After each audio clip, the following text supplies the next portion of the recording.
Hello, everybody. Thank you so much for tuning in today. This is the Bodega Cat Book Club Health Edition, and today we're continuing our reading of Your Body's Many Cries for Water by Dr. B. I don't know how to pronounce his name, so I'm not even going to try, but I'll just call him Dr. B. Maybe I'll call him Dr. Batman because he's got Batman in there. All right, so the subtitle for this book is You're Not Sick, You're Thirsty. Don't treat thirst with medication. And this will be chapter 7, part 1. So, this book was inspired by fundamentals. Water is one of the building blocks of our life here, as we know on Earth. And I think it's important to learn about it. And so, what I've been doing is, if you've listened to my past videos, I've kind of confessed that I'm not a really big water drinker. But lately, after I started reading this book, I started drinking just water, alkaline water. I drink alkaline water. Alkaline, your body, illness and disease, that includes cancer, arthritis, all that stuff, chronic diseases. They cannot live in an alkaline environment in your body. So if you keep your body alkaline, which means pH, forgive me if I don't remember, I think it's above 7.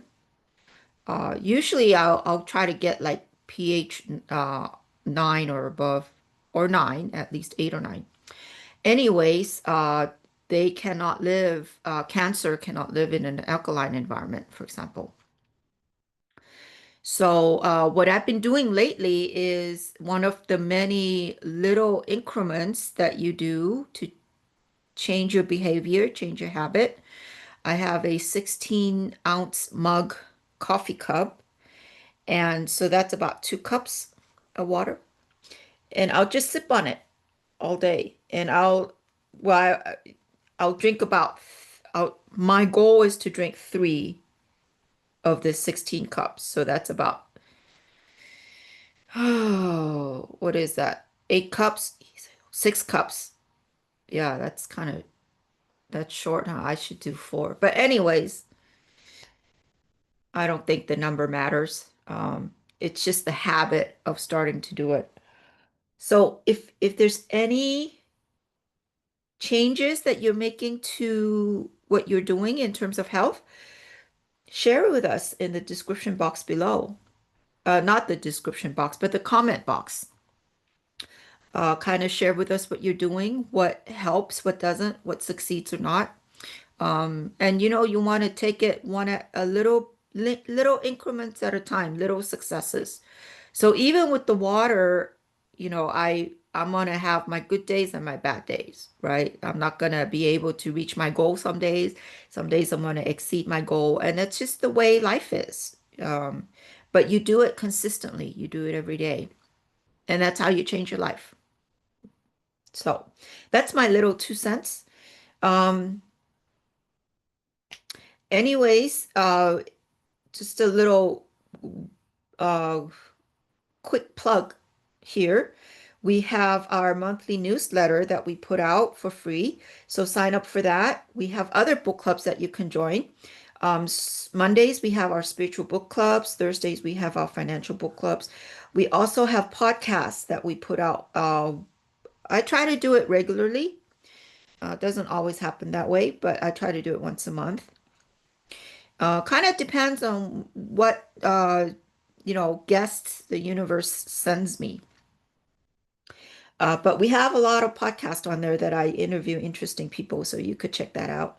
And we put those podcasts and our past book clubs books that we've read on YouTube, so you could check out our YouTube site. If you have any recommendations for the book club to read in the future, I'll leave a link in the description box below, and you can recommend the books there, and we will read it at our discretion.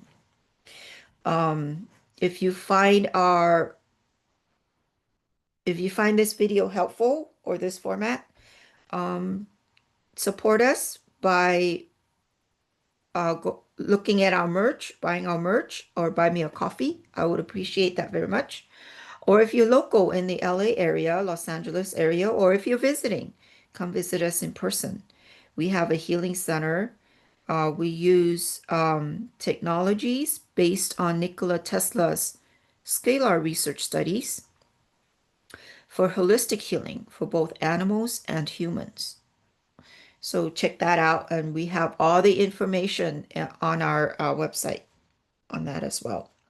Okay, I'm not much of a self-promoter, so I'm gonna shut up and start reading. All right, like I said, this is chapter 7, and this is part 1. I think this is part 1. We finished, let me see. I got my book. All right, I am confused. Let's see, where am I? 87. Boy,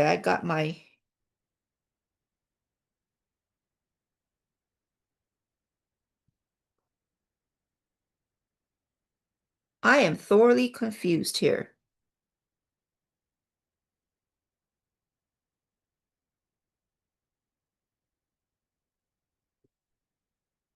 Did we finish all that?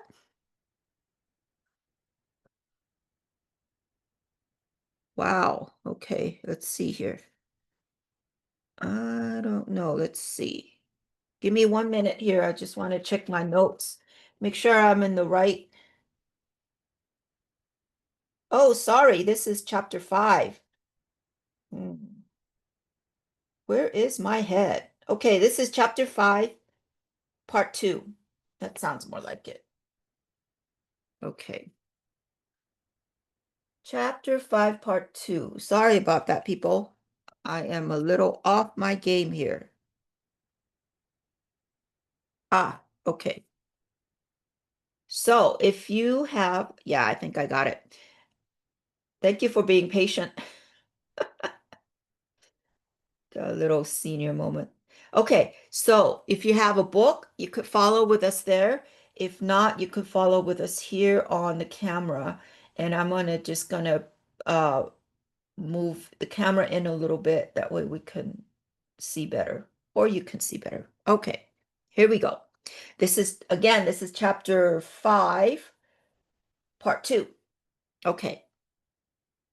The important cells manufacture the vasopressin receptor in greater quantity.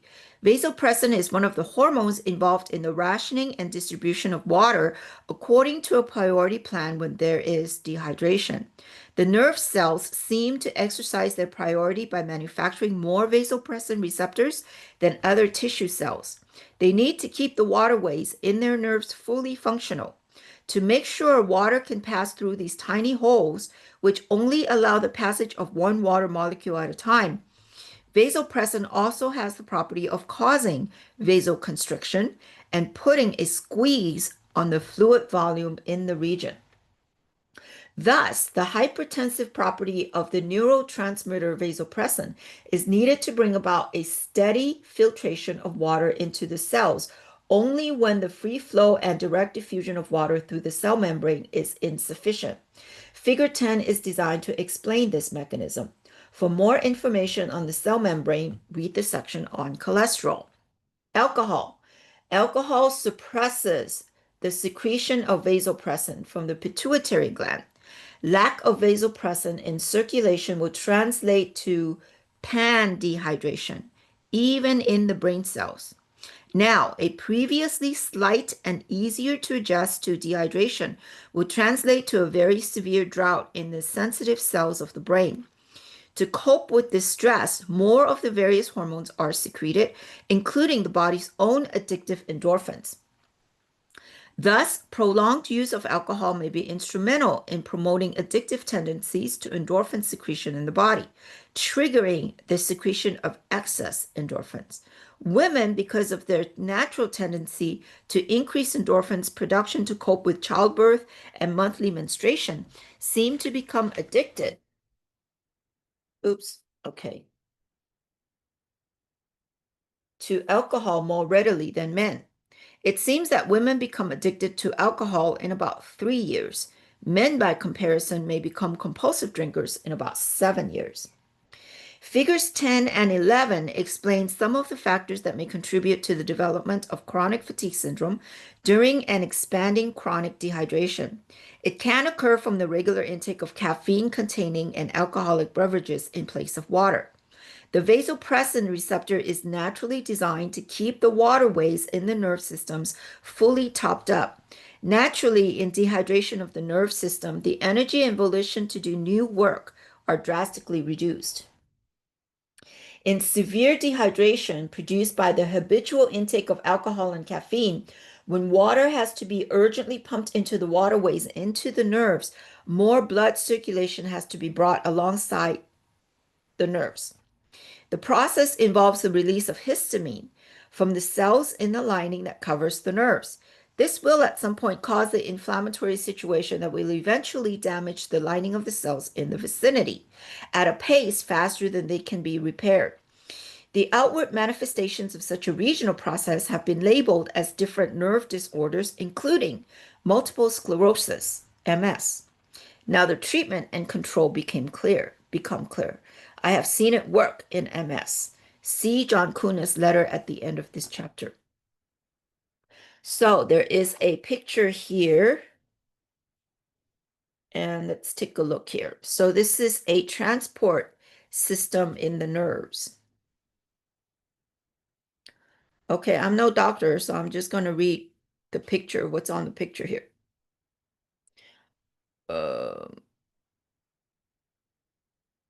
Okay, I think this is a section of the nerve. A nerve cut across. Here's a single nerve fiber here. It's a typical telephone cable. So this is where information is transmitted. A nerve cell, I guess you could call it, right? All right, so here is a single nerve. These are the microtubes where water comes in and out, right?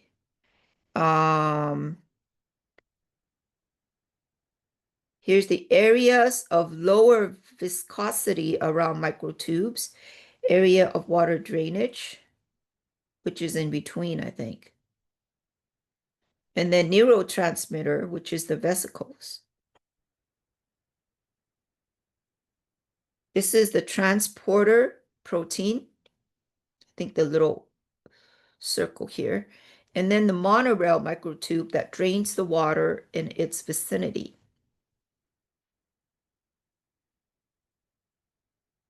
So this figure 11 is a schematic model to demonstrate the mechanism of float transport within lesser viscosity microstream flow systems that become established around, quote, monorail type structures called microtubules, particularly along the length of the nerves.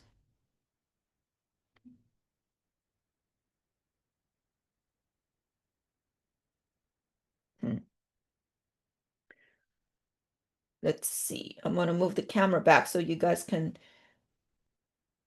take a picture, look at it, pause, do whatever it is that you need to.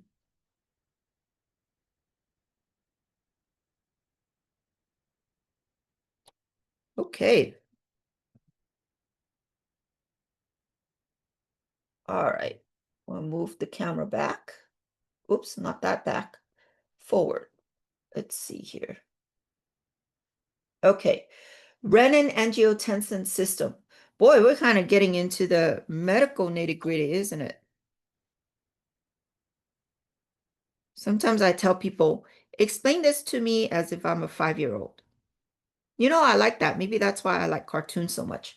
Because you could get caught up or lost in jargons and big words and, we don't need big words. We need simple words so we can understand, right? All right, anyways, renin-angiotensin, RA, system activity, we'll see that in figure 12, is a subordinate mechanism to histamine activation in the brain. The RA system is also recognized to be very strongly active in the kidneys.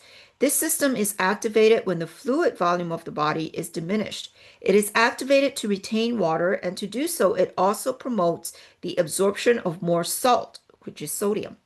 In either water or sodium depletion of the body, the RA system becomes very active.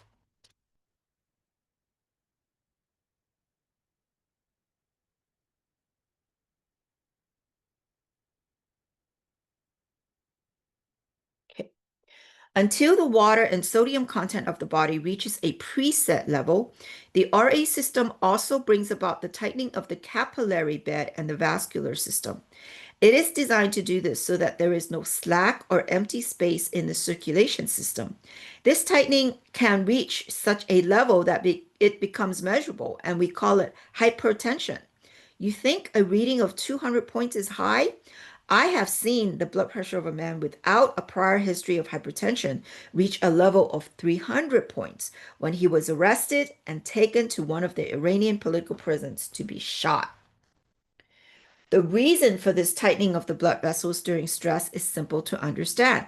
The body is a highly integrated and efficient complex multi-system. When there is stress, some of the available water is used for the breakdown of stored materials, such as proteins, starch, also known as glycogen, and fat.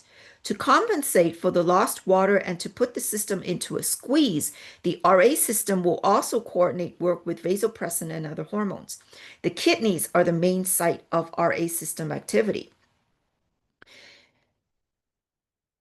The kidneys are responsible for urine production and the excretion of excess hydrogen, potassium, sodium, and waste materials. All of these functions have to be maintained, proportionate to the sufficient availability of water to be used to make urine. It is true the kidneys have the ability to concentrate the urine. However, this ability is not to be used to its extreme at all times, or it will eventually produce kidney damage. The RA system is the pivotal mechanism for the restoration of fluid volume in the body. It is one of the subordinate mechanisms to histamine activity for water intake. It regulates the vascular bed to adjust for the fluid content of the circulation system. Its activity is decreased by the presence of more salt and water to fill the fluid capacity of the vascular bed. In the kidneys, it senses the fluid.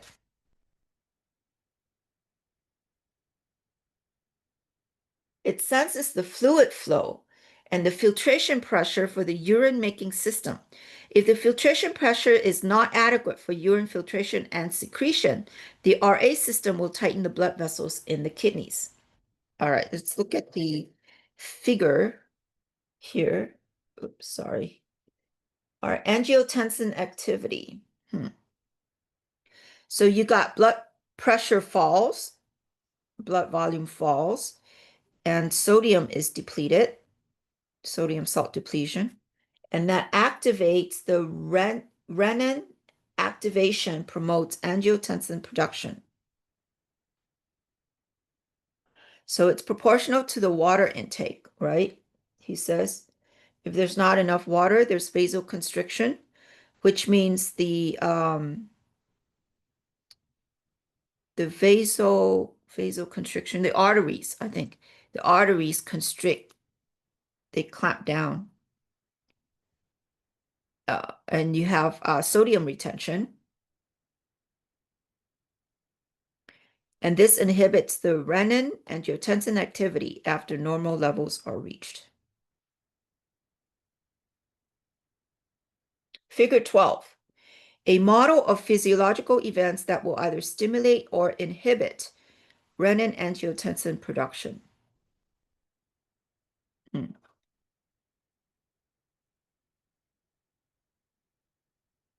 Oh, here, let me give you a broader picture of it so you guys can study it a little bit.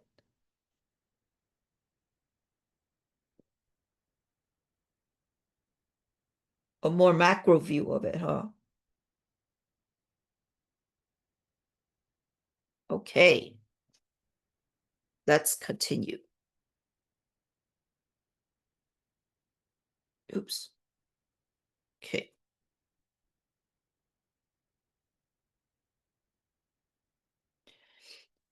When the kidneys are damaged and urine production is insufficient, the RA system is more active. It promotes more salt intake and induces more thirst.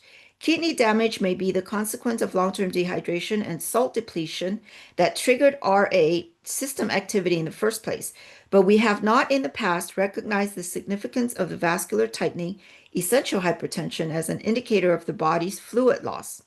Now, insufficient fluid balance in the body may have to be considered as the primary factor in some cases of renal damage to the point of needing kidney replacement. Once the RA system is turned fully on, it continues to expand. It continues its expanding pace until a natural switching system turns it off. The components of the natural off switch are water and some salt in that order until the measurable vascular tightening indicates a normal range. The salivary glands seem to have the ability to sense salt shortage in the body. When there is sodium shortage, they seem to produce substances called kininins. Kininins produce added blood circulation and increased saliva formation in the salivary glands. This increased saliva formation, possibly to the extent that it flows out of the mouth, serves two purposes. One, it lubricates the mouth during food intake in a dehydrated body. Two, its alkaline consistency and copious flow assist in the breakdown of food and its eventual evacuation from the stomach. When the integrated systems of the human body, the kininins of the salivary glands seem also to trigger activation of the RA system that begins to influence all parts of the body. Thus, sodium shortage in the body, which also contributes to devastating water shortage outside of cells, can initiate a series of events that will ultimately produce essential hypertension and chronic pains in humans. The relationship of the salivary kininins to sodium depletion causes body water content loss, and ample saliva production, even if the body is fairly dehydrated, is the paradox in the normal design of the human body. It exposes the gross error in considering a dry mouth as the sole indicator of water shortage in humans. Because of this very simple error, the practice of medicine and scientific research are light years off course. Much backtracking and revision to already adopted views will be unavoidable. Let us hope, quote, self-protection will not be an obstacle in the way. What happens if we drink tea, coffee, or colas in place of water? The natural stimulants in coffee and tea are large quantities of caffeine and lesser amounts of theophylline or theophylline. These are central nervous system stimulants. At the same time, they are dehydrating agents because of their strong diuretic action on the kidneys. 1 cup of coffee contains about 85 milligrams of caffeine. 1 cup of tea contains about 50 milligrams of caffeine. Cola drinks contain about 50 milligrams of caffeine, part of which is added to standardize the recipe when extracting the active substances from the nuts of Cola acuminata. These central nervous system stimulants liberate energy from the ATP storage pool and convert ATP to its burnt stage of cyclic AMP in the cells. Okay, you just lost me there. At certain levels, a strong inhibitory agent. They also release energy from the liberation of calcium from its stored form in the cells. Thus, caffeine seems to act in an energy releasing capacity in the body. We all know about this final effect of caffeine. What we should know is its override effect when the body does not wish to release energy for a certain action. In this way, the action of some hormones and transmitters will not be limited at a later time because of a possible lower level of stored energy.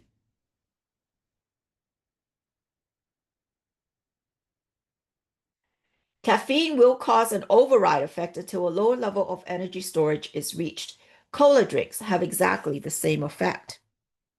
The effect of caffeine may at times be considered desirable, but constant substitution of caffeine-containing drinks for water will deprive the body of its full capacity for the formation of hydroelectric energy. Excess caffeine will also deplete the ATP stored energy in the brain and the body, a possible contributing factor for shorter attention span in the younger cola consuming generation, or for chronic fatigue syndrome as a result of excess coffee consumption in later life. Excess caffeine intake will eventually exhaust the heart muscle because of overstimulation. Recently, in some experimental models, it has been shown that caffeine inhibits most important enzyme system, phosphodiesterase, PDE, that is involved in the process of learning and memory development.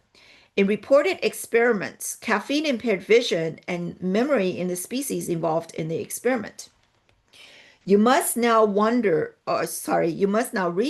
why people with Alzheimer's disease and children with learning disabilities should not drink anything other than water.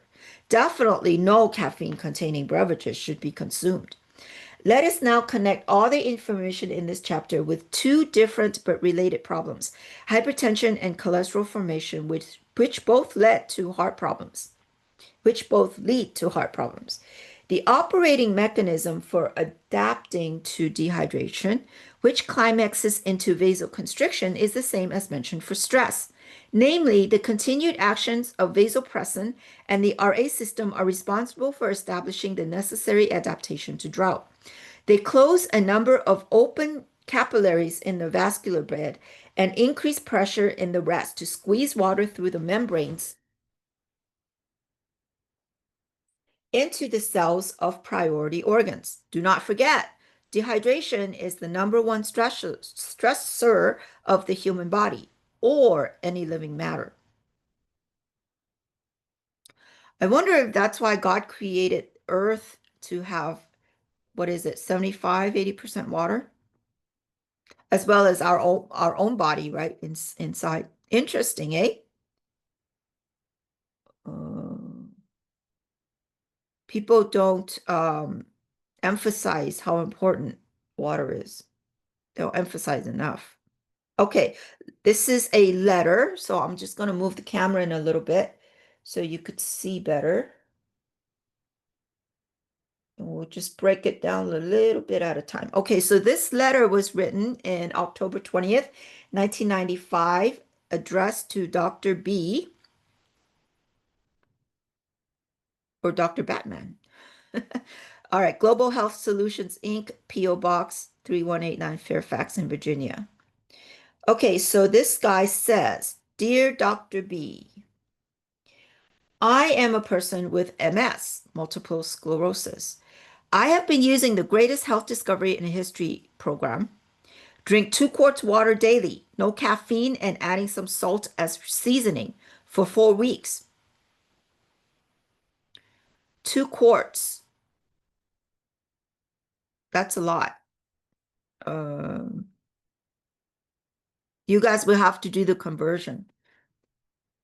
I think 4 quarts to a gallon. I don't remember. I'm sorry, bad with conversions. I got to look that up. But anyways, 2 quarts. That's a good starting point. You know, there's a lot of debates out there about, oh, how much water you should drink. Listen to your body. If you drink too much water, your body will tell you. If you don't drink enough, your body will tell you. So, but it's good to have some kind of a benchmark so you have some kind of goal to work towards, but always listen to your body at the end of the day. So that's my suggestion, not advice, suggestion. I can confidently state that I am thrilled with the incredible results. Previously, I had been plagued by bad swelling of my legs for years. Within 2 weeks, the swelling had gone down 90%. As an MS client, I'm also grateful to be free of my caffeine and sugar roller coaster that I was on.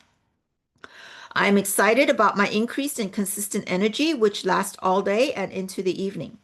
I am without the downside of exhaustion, which followed the caffeine bursts. I was chained to that roller coaster, which only made my fatigue spells during the day so much more severe. Now that I'm free from that cycle, I also notice that I'm calmer, less anxious, and more productive. Also, I'm more optimistic about things in general, more able to give of myself to others, and more attentive to the natural rhythms of my body that I previously masked chemically by caffeine. Truly, your discovery has given me back a large portion of my life. Sincerely, John Kuna, RDI. He was in Pennsylvania. P.S. I would be more than happy to speak with anyone who has an interest in what I have found out. Okay, end of chapter 5. Well, interesting, eh? So here's a couple of challenge suggestions for those who are listening and who have stayed with us to the end. You guys are troopers. Thank you so much. Um, for me, I've been trying to drink water every day. We'll see how that goes. They said it takes about 21 days to break a habit. Yeah, I don't know about that, but anyways, maybe some of you can try not drinking coffee for a week or for 21 days if you're, ambitious, but try it for a week and see what happens, or work your way up to a week if you're really addicted to your coffee or any kind of caffeine, Coca-Cola drinks, soft drinks. If you drink a lot of that, or tea even. I used to drink a lot of green tea. And since I've switched to water, I haven't drank green tea for a while. So let me know how it goes. And, if you've tried other behavioral changes, it could be a detox of some sort. Um, Let us know how it goes, what you're doing and how did it go and what you could do to improve yourself. That's what we're striving for. We're always looking to improve ourselves. What can I do better next time, or how can I do it? And it's a day-to-day battle. It really is. It's a day-to-day battle. It's a day-to-day conscious battle challenge. So, anyways, I hope you enjoyed that, and we will continue our reading next week of your body's many cries for water. In the meantime, I hope you guys all have a great day. All right, bye bye now.